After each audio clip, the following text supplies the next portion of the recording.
Hey guys, Daskro here. Another gun video, but this time with a sniper rifle. You guys have been asking for it. I'm finally bringing you some recon class rifles, and this one is really a true heavyweight. It's known as an AR-10 or even an SR-25. In game, you may know it though as a Mark 11 Mod 0. Let's take a listen.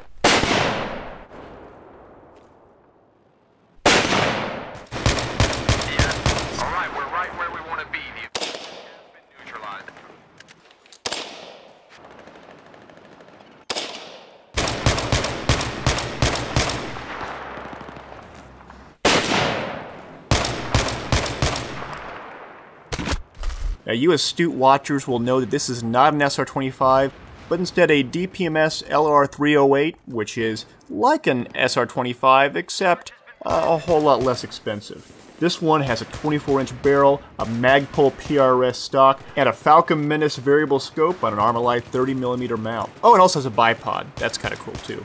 Now, this DPMS operates near identically to an SR-25 or a Mark 11 Mod 0. It has a few differences, though. But before I go into those differences, let's talk about the rich history of this rifle, because boy, it's rich.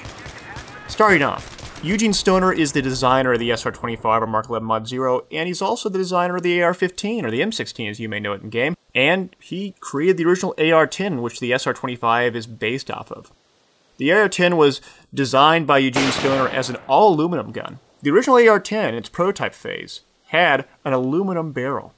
And during the competition in the 1950s to replace the M1 Garand with its next generation battle rifle, they provided an AR-10 sample, a prototype with an all-aluminum barrel to Springfield Armory, which at the time was one of the big testing facilities the Army utilized. They put the gun through its paces. And not surprisingly, the aluminum barrel blew up because aluminum is not a good material to use for barrel. It was just a prototype. And this created a stigma with the AR-10 that the Army never forgot about. In the end, the M14 was selected over the AR-10. The M14, also you may know as the M39 EMR or the M1 SOCOM. It goes by a number of names. It's also in the game. Undeterred by this loss, Armalite and Eugene Stoner successfully sold the AR-10 to a number of countries internationally. He also ended up creating a bunch of other rifles that you may or may not know about. And in this respect, he really is one of the most iconic U.S. firearms designers of the 20th century. And I'm not going to go into a lot of detail of what else he created, but the long story short of it is, he joined Narch Armament Company in the 1980s. He took his original AR-10 design and redesigned it to fit more modern military requirements and made it much more similar to the AR-15 as we know it today. Eventually, the U.S. military adopted it as the Mark 11 Mod 0. So what are the big differences between an old school AR-10, an SR-25, or even this DPMS LR-308 that I'm shooting? Well, for one, the original AR-10s had its charging handle underneath that fixed carrying handle that we see above it. It cocked back similar to, let's say, for instance, an FNFAL. Now, while it was non-reciprocating like an AR-15 or an SR-25 charging handle, it doesn't glide over the top of that buttstock like an AR-15 does or an SR-25 does. In addition to this, the rail system in an SR-25 is not present with an AR-10. Rail systems in the 1950s didn't exist. And on that same note, the rail system on SR-25 is free-floating. The barrel itself is free-floating, which means the rail system isn't actually touching the barrel. The rail system is attached to the receiver instead. Why is this important? Well, if the barrel is unobstructed as it vibrates back and forth, it actually creates a more accurate shot. And on that same note, it's the same reason why we have what's called heavy barrels, or bull barrels. These are barrels that are much thicker in diameter than a regular barrel.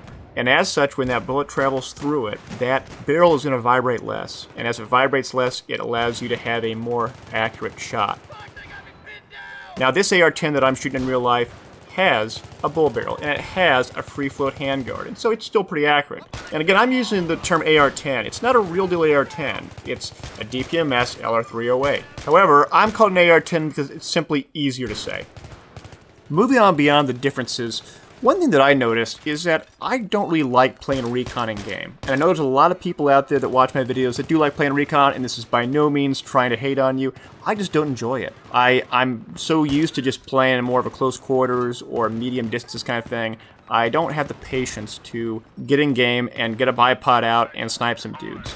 On the other hand, in real life, shooting this DPMS LR-308 is a lot of fun. Long distance shooting generally is a lot of fun. It's very calming. It's almost like fishing. You sit down, you wait for the wind to be just right, you get that perfect sight picture, you slowly control your breathing, you squeeze that trigger, and you're able to hit a target, a very tiny target at really long distances. That's a sense of accomplishment. And you may only put maybe 20, 30 rounds through the gun in the course of maybe an hour. That's okay. You're having a good time doing it. And in the end, it's about having fun, having a good time. Okay, let's wrap this up. In-game differences between real-life differences. The biggest one in my mind is the magazine capacity. Most SR-25s and AR-10s and other modern AR-10-like rifles come with a 20-round magazine. The one in-game only comes with 10 plus 1 in the chamber. To me, that's a bit strange. Now, I understand from a balancing perspective you don't want to give it a huge magazine. I get that. But beyond that, they got it right.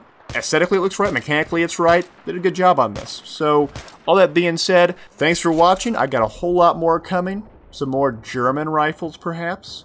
And if you liked the video, hit the like. It helps me a whole lot more than you think. I'll see you guys later. This is going to be hard. Okay.